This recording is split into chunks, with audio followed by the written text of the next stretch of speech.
کہ جب حکم آ جائے تو پھر حکم ماننا ہے، ادب. اور اس بات پہ ہمارے طالب علم بڑے پکے ہیں. مرید آج کل کے اس مسئلے میں بڑے کہتے ہیں صاحب نے خود کہا ہے کہ خیر صلاح ہے.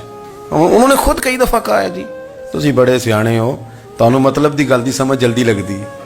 انہوں نے خود کہا ہے کہ ٹائم ہو تو آیا کرو. یہ کب انہوں نے کہا ہے کہ مجبوری ہے روز ہی آنا؟ یہ انہوں نے کب کہا؟ ان کو بھی تو پتہ ہے نا مجبور ہے. تو آپ کو بھی تو پتہ ہے نا کہ ان کا آپ سے پیار ہے. آپ اس پر بھی تو تھوڑا غور کریں نا. لیکن ہم مرضی کا وہ ایک آدھ فکرہ نا، مرضی کا. وہ ایک طالب علم یہاں سے گیا تو میرا دل نہیں تھا جائے، تو وہ کہنے لگا جی مجھے حضرت صاحب نے خود کہا ہے، حضرت صاحب نے خود کہا. میں پوچھ کے آیا ہوں. تو جو ہمارے کچھ سنگی تھے بیچ میں پیار والے، وہ کہنے لگے آندہ میں پوچھ کے آیا. میں کیا آندہ وہ بھی ٹھیک ہی ہے. تو انہوں ساکھیا سی میں جاواں تو میں انہوں کی آندہ. میری بات کی سمجھ آئی ہے نا جی. جب ارادہ ہوا تو پھر ابے کو منا کے بھی آ گئے. جب ارادہ ہوا تو ابا جی کو میں نے جانا ہے، بزرگوں کے پاس ملنے جانا ہے. اور جب ارادہ نہ ہوا تو کہنے لگے حضرت صاحب نے خود فرمایا ہے کہ ابا راضی ہوگا تو اللہ راضی ہوگا. چھٹی مرضی کا ہے نا مزاج، تو مرضی کی کہانی. تو میں الحمدللہ مجھے تھوڑا سا پتہ ہے، ویسے بھی اپنے بال بچے کا پتہ ہوتا ہے. ہیں جی کی آندے نے پیداندی کے جیندے سال ہی ویکھی دے نے. مجھے بھی پتہ ہوتا ہے کہ آج کہاں کہاں کس کس انداز میں کیا کیا کہانی ہے، کہاں کہاں کیا سٹوری ہے. تو کبھی کبھی یہ سارا پیار ہی ہے، یہ بھی سارا اس میں بھی پیار ہی ہے. پتہ چل جاتا ہے کہ کل کہاں سے بات کر رہا تھا اور آج بات کہاں کر رہا ہے. یہ اپنا اپنا مزاج ہوتا ہے نا، اپنی طبیعت کے مطابق چلنا ہے. سنا یہی ہے کہ الامر فوق الادب، کہ جب حکم مل جائے تو پھر ادب نہیں کرنا، پھر حکم پہ. پر حضرت صدیق اکبر نے نرالا ہی کام کیا.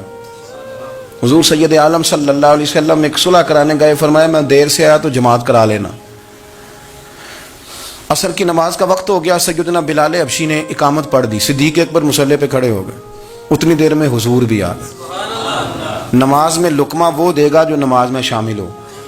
ٹوٹیوں پہ کھڑا بندہ لقمہ نہیں دے گا، پہلے وہ آ کے اللہ اکبر کا شامل ہو پھر لقمہ دے. حضور آئے، صحابہ نے ہاتھوں پہ ہاتھ مارنے شروع کیے، اطلاع کر رہے ہیں کہ لوگوں حضور آ گئے. سرکار اگلی صف کے قریب پہنچے تو جناب صدیق اکبر نماز پڑھا رہے تھے. نماز لوگ تو بغیر نماز کے ادب کرنے پر اعتراض کرتے ہیں. میں بخاری شریف کی حدیث پیش کر رہا ہوں، نماز پڑھا رہے تھے. انہیں پتہ چل گیا نا حضور آئے ہیں، تو ایک قدم نماز سے پیچھے ہٹا لیا. نماز پڑھا کہ میں تے ول ویکھاں، او میں کعبہ بھول گیا آئی. ہن بھول گئیاں نہیں سب صوم صلاتاں، اکو یار دا فکر پہ آئی. حضرت صدیق اکبر نے ایک قدم پیچھے ہٹایا تو حضور نے فرمایا ابو بکر پڑھاؤ نماز. پھر دوسرا قدم پیچھے ہٹایا تو فرمایا پڑھاؤ نماز. تیسرا قدم پیچھے ہٹایا. ہم نے آج تک یہی سنا ہے کہ حکم ہو جائے تو حکم ماننا ہے، ادب. اور ہمارے ہاں یہی ہوتا ہے، پھر لوگ حکم ہی مانتے ہیں، پھر ان کو ادب بھول جاتا ہے. لیکن جناب صدیق اکبر 3 دفعہ حکم آیا پر پیچھے ہٹ گئے. حضور مصلی پہ گئے، نماز پڑھائی. نماز کے سلام کے بعد نا حدیث میں مختلف حکم آیا، استغفار پڑھو، اللہ اکبر کہو، آیت الکرسی پڑھو، 33 بار سے مختلف اذکار آئیں. پر حضور نے آج کوئی ذکر نہیں، کوئی وظیفہ نہیں. سلام پھیرتے کہ ابو بکر میں نے جو 3 دفعہ کہا تھا نماز پڑھاؤ تو پڑھائی کیوں نہیں؟ ایک دفعہ نہیں 3. کبھی کبھی ہم بھی ناراض نہیں ہو جاتے، تینوں 100 بار ہی آکھیا ہے، کہا 3 دفعہ جو کہا تھا نماز پڑھاؤ تو پھر پڑھائی. تو حضرت صدیق اکبر رو پڑے، ہاتھ دونوں باندھ دیے، گھٹنے زمین پہ رکھ دیے. عرض کرنے لگے کیا جملہ ہے، کیا ترتیب ہے. عرض کرنے لگے یا رسول اللہ، ابو قحافہ کے بیٹے کی اتنی بھی جرت نہیں کہ مدینے والے رسول کو نماز پڑھائے.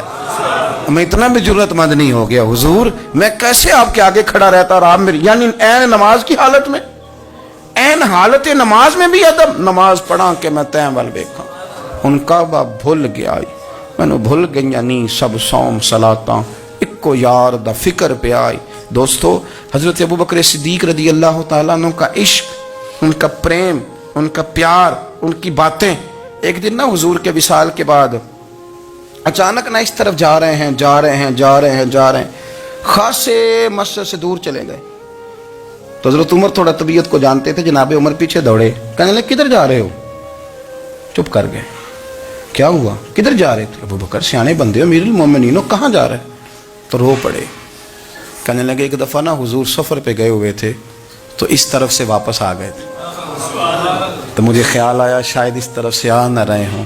حضرت عمر رو پڑے. کہنے لگے ابو بکر اب تو حضور نے پردہ کر لیا، جنہاں دے دل بر جانی وچھڑن، کون روے پھر تھوڑا.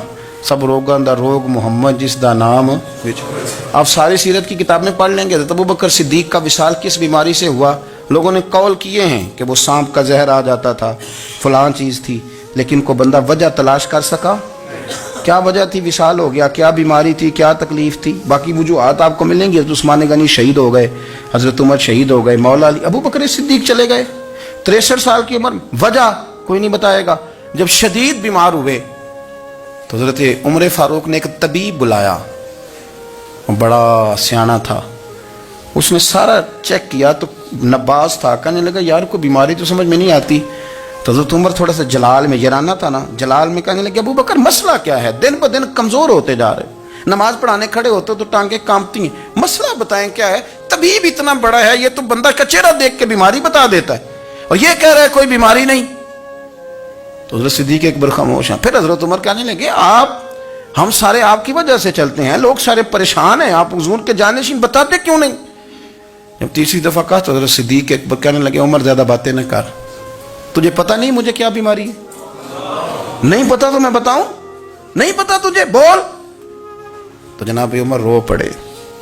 کہنے لگے ابو بکر مجھے پتا ہے، آپ کا دیدار کے بغیر کام نہیں چلتا. وقت نا لمبا ہو گیا، چر ہو گیا، میں ترلے لیندیاں کدی موڑ میرے ول واگا، خواب میری وچ ایک وار دیاں میں ساری عمر نہ جاگا. مجھے پتہ ہے آپ کے مرض کا، پر ابو بکر امت کو ضرورت بھی تو ہے نا. تو حضرت صدیق ایک بار کہنے لگے بس ہو گئی ہے، اب میری وصیت یاد رکھنا، جب میں دنیا سے جاؤں تو اٹھا کے میرا جنازہ قبر رسول پہ لے جانا، اور پہلے پوچھ لینا کہ ابو بکر حاضر ہے، اجازت ہو تو مجھے دفن کر دینا، ورنہ جنت البقیع میں. تو لوگ کہتے ہیں ابھی جنازہ ہی رکھا ہی تھا کہ دروازہ اندر سے خود بخود کھل گیا، اور آواز آئی اب دیر نہ کرو، محبوب کو محبوب کے ساتھ ملا دو. پانی پر میں سہیلیاں رنگا رنگ کڑے، اسی پریا اس دا جانی ہے جس دا.